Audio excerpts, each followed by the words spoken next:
Good morning, everyone. This is a long overdue, another one of those short videos I promise everyone. This time is about the T3M V2 with a conversion, which I've been running and playing with for the last 4 months to try and actually figure out a nice, clean setup for me to be able to be semi-competitive. And to a point, considering that I run against slightly better drivers, or some better drivers than I am. And I have sort of hit the nail on the button. To give you an idea, I've been running my chassis, as you see it there, over the last 4+ months at our local clubs here in Victoria, Australia. That is BORONIA, SERCCC, Templestowe, and GEELONG. Pardon me, I do have a rough throat, so every so often I'll have these spasms of coughing. But those 4 clubs in various conditions: cold, warm, damp, dry, blah blah blah. List goes on and on and on. And the one setup with only 2 major changes done every so often, depending on what I need to achieve at the track on the day. Now, the other part of it as well, that I've been running the 3 tyres that are currently in stock and or supplied out of 10 Powers. They'll be the 42 SUs, which is the last run of the SU series, the 36 Ms and the 34 Ms, which are the new tyre that I keep having come in and keep selling out of. Pardon me. Now, after 4 months worth of playing, and this is pretty much everywhere, including on very dry, warm days down here, and it is actually just winter time here in Victoria at this stage, absolutely hit onto the setting that works pretty much everywhere. Same setting, 2 changes depending on the track and the conditions prevailing, and the car is absolutely hooked up, no issues at all. And that's even on a dirty surface, which we had at SERCCC one day. We were only be able to actually blow it down, and it was semi-dusty, and the car was still hooked up like a monster, which was fantastic.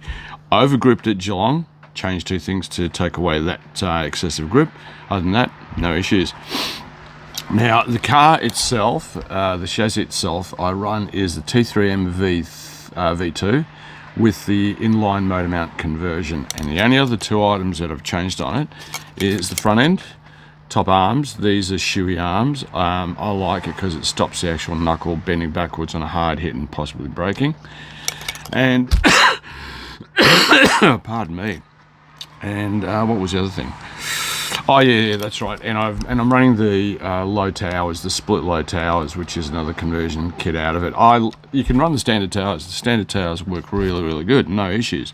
I just prefer to run that. You don't have to run this. You run the standard towers. It does not make that much of a difference. All it is in basically how would you call it, maintenance portion, and gives you a different feel on the car to a point, because it sets the shocks a little bit lower. But other than that, there's no big overall feel that I could have how would you call it, envisaged using the standard tyres out of the V2 or the low profile split towers, which are these ones here.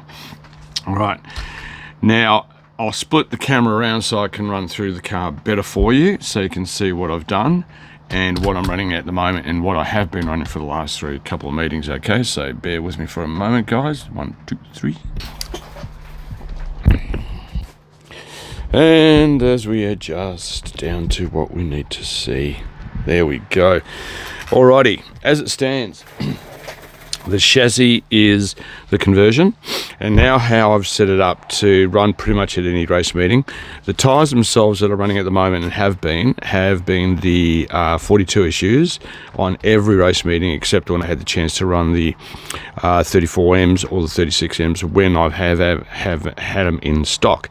Now with those tyres, I've had a couple of runs, same as the 42s, grip on board, properly set, properly maintained, and what I've done is I've handed them out to other competitors to get feedback and what they reckon of the tyre and what they believe would be the best way to prep a tyre and so forth. I don't have any more of the 34s, I have 36s. They are the same in prep and running as the 42s, albeit one thing, a little bit more heat and maybe just clean it a little bit more aggressively with the TDK, which is what we tend to use. Sorry, which is what I tend to use on pretty much all the tyres at the moment, only because it doesn't need heat to flash off, and you don't need as much on the tyre for it to work because it permeates the tyre a little bit better. It's really, really thin. It runs like water, so you only have to smear it on.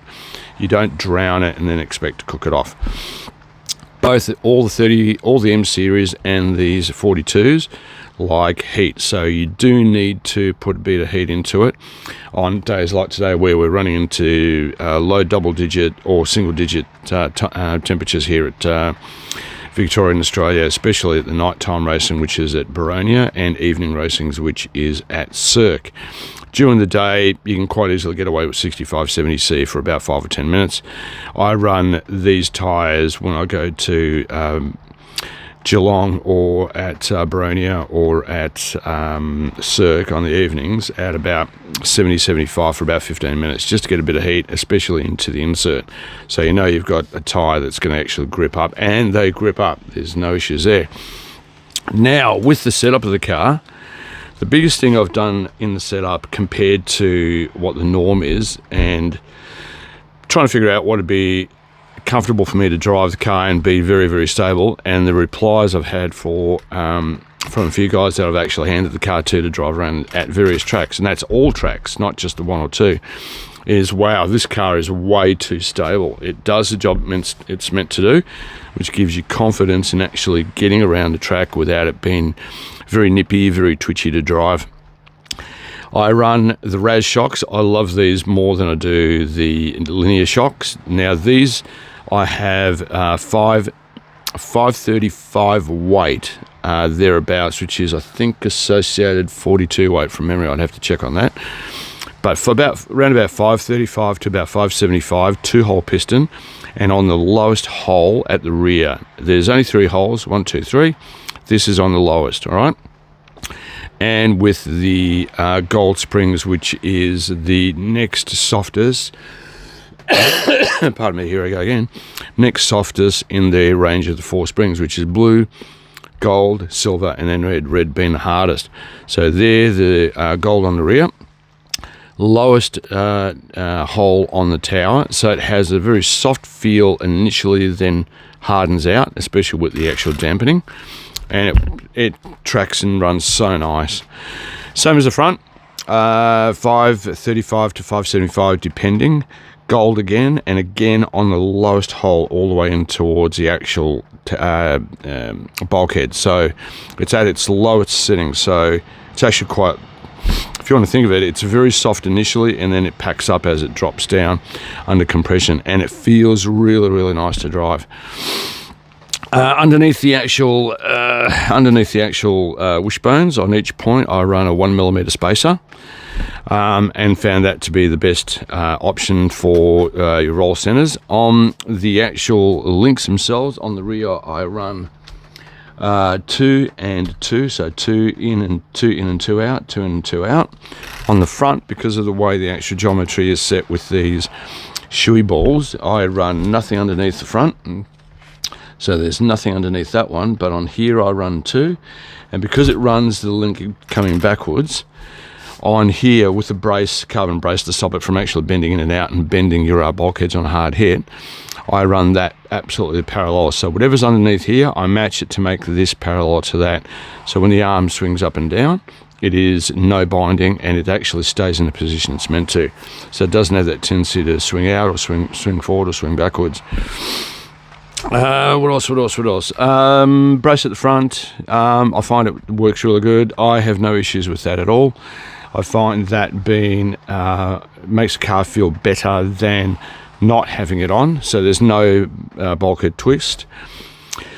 With the conversion kit, which is the one big single mount for the motor, I run basically only 2 screws at the back, none at the front screw, and rear front screws. So screw on the 4 holes that there are, I run the 2 holes closest to the spur.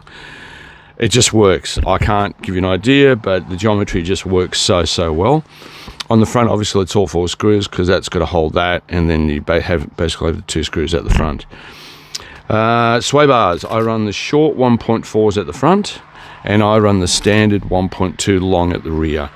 That gives me the best balance, so it doesn't have that massive tendency to want to roll over on itself too much on the front in the corner. That works really, really good, and that's been the standard setup for pretty much all the tracks here that I've run in Victoria. As I said, SERCCC, Geelong, Templestowe and Boronia. And no issues. Haven't been to Bendigo's yet, but I dare say this setup is going to be equal to Bendigo. The car is rock solid, stable to drive. And I've got to actually give a shout out to the guys that actually have given me the input that I wanted to know, because I can't trust my own setup. You know, I drive a different style compared to a lot of other people. It's very smooth and flowing. It's not aggressive punch to punch. But I've given the car to Tim Boundy, Toby Turner, Nic Michaelides, given it to Ryan Reynolds, and also poor Ryan Reynolds, and I'm going to miss out someone here, I know that, and I'm going to make him upset. Oh, I gave the card to Justin Vergunst as well, down at SERCCC, and poor one other person, I can't remember his name, that's so bad of me, bad boy. And they've all said that the car is really, really stable, very, very safe to drive in the hands of anyone that has taken up the wheel. No issues trying to push the car or push the car harder than I do to get it round the track. Very, very stable. Now, the changes to make it even more aggressive to someone that wants a bit of, you know, feel on the car to get it going around the track a little bit harder. Two things I change, or two things I do.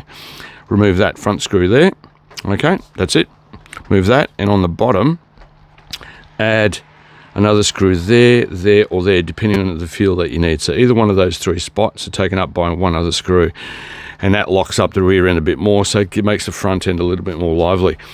Diff on the rear is 3000. I found that I used to run 5, but it made it way too lazy. 3000 just gives it a little bit more turn in without it being too snappy, and it does get around quite nicely. Lap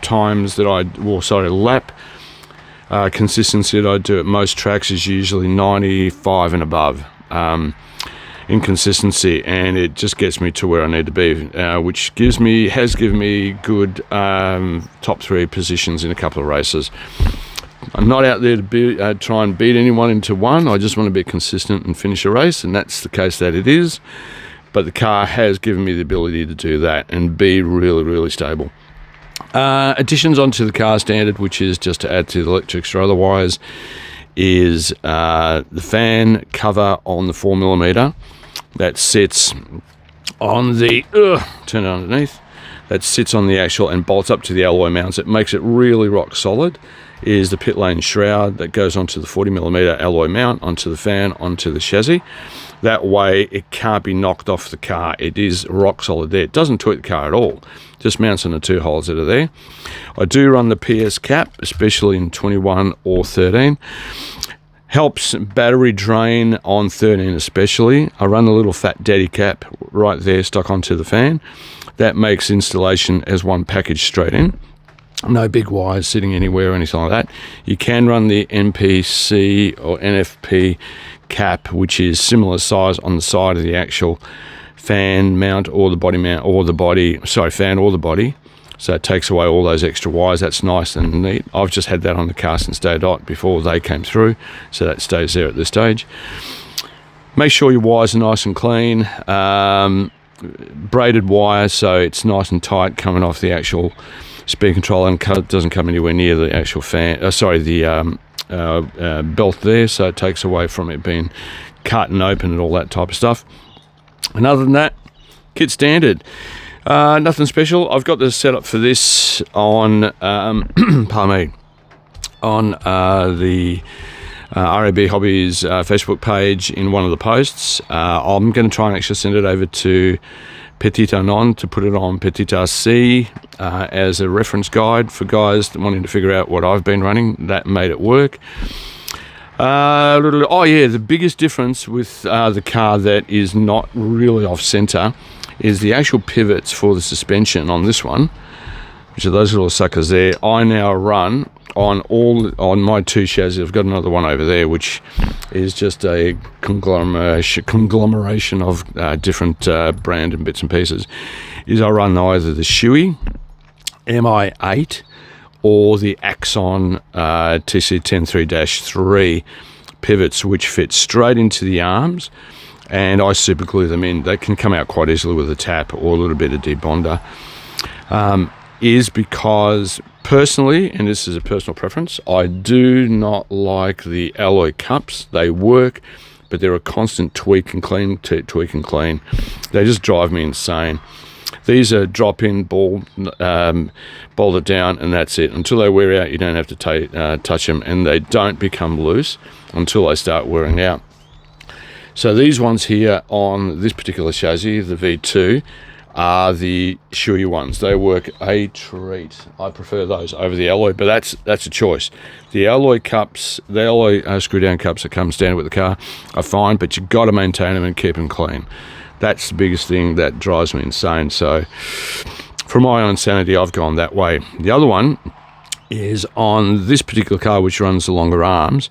That's an arm in 3mm carbon, which I've had Mr. Paul Sims from SERCCC put together, but they have the Axon, and being 3mm, the ball literally just goes straight in, and it uses their E-clip or C-clip to hold it into place. And this is no deviation away from what the standard arm is, except it's 3mm thick. And that cup just drops in with the clip into place, and it stays there nice and smooth. Drop it if it comes loose or wears out or otherwise. Take the clip off the way, drop it, put another one in. They're going to be available, or they are available, off my website for the conversion set right now. All you got to do is get the pillow balls out of Axon. Okay, I don't carry them, unfortunately. Or the arm for this particular version, which is a V2. They're the arms for the V2 and for the Axon or the Shoei balls. They're 3mm. I've got them in development at the moment. They still have to have the recess for the alloy being made. But they'll be arms that'll be an option if you guys want to run a thicker arm and have the Shoei or the Axon pivot ball cups drop in, and then the clip and or the O-ring to hold it into place. That's it. Hope that's a little bit of information for you guys on what I've been doing for the last few months. But as I said at the start, this is the base setup now I keep for the car for any track, and the only changes are the screws at the top here or the screws at the bottom. Shocks I haven't changed in weight. Springs I haven't changed. Position I haven't changed, and all I've done, as I said previously, is just dropped it to 3,000 instead of 5,000, and the car is fantastic. And again, thank you to the guys that helped me develop the setup when they've driven the car to give me feedback, because as I said, I don't trust myself half the time in what I do, so I need someone to tell me otherwise. Tim, Justin, Toby, Nick, Ryan, thanks guys for giving me the input and driving the car and proving where I'm going is the right direction and getting this car set up so anyone with the setup can drop it in, go and drive, and have not an issue trying to basically crank out laps that are actually working and working well. Thank you for your time. Have a good day. Enjoy yourselves, and I'll catch you down at the next race track meeting, whether it be at the 4 clubs, I don't know, but I'll see you there. Got questions, send us a PM, send us a direct message or a private message, doesn't really matter. I'm on WhatsApp, which is the easiest way to contact me, and I'll answer those as quick and as professionally as I can when I get a chance and I see them come through. Take care guys, have a fantastic day. Ciao.